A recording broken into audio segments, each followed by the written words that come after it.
এই মশলাগুলো দেখে কি মনে হচ্ছে আপনাদের? আমি কিসের আয়োজন করেছি আজকে?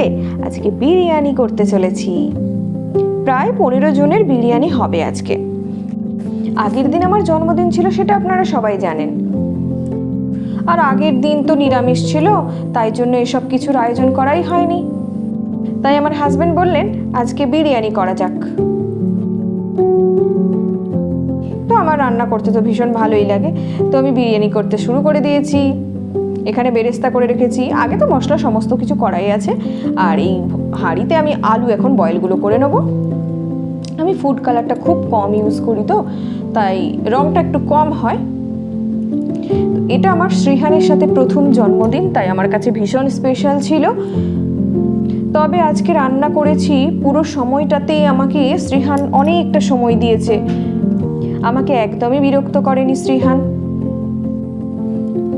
তো বিরিয়ানিতে একটু মশলা না হলে একদমই ভালো লাগে না। বিরিয়ানি খাবো আর মশলা দেবো না, তাহলে তো বিরিয়ানি না খাওয়াই ভালো, তাই না? আর আপনারা দেখতেই পাচ্ছেন আমার সাথে আমার মা রয়েছে। আমার মা আমাকে সবসময় ভীষণ হেল্প করে দেয় সমস্ত কাজে, সমস্ত কিছুতে। শ্রীহানকে সামলানো থেকে শুরু করে আমার সমস্ত কাজ করে দেওয়া, সমস্ত কিছুতেই মা কিন্তু ভীষণ হেল্প করে। তবে এখানে যে কাজটা করছে সেটা কিন্তু আমার হাত নয়, এটা আমার ভাই কিন্তু আমাকে হেল্প করে দিচ্ছে। ও কিন্তু দারুণ টেস্টি বিরিয়ানি বানায়। এই বিরিয়ানি শেখাটা কিন্তু ওর কাছ থেকেই। ও কিন্তু ভীষণ ভালো বানায়। আজকে ডিনারটা কিন্তু বিরিয়ানি দিয়েই শেষ করেছি।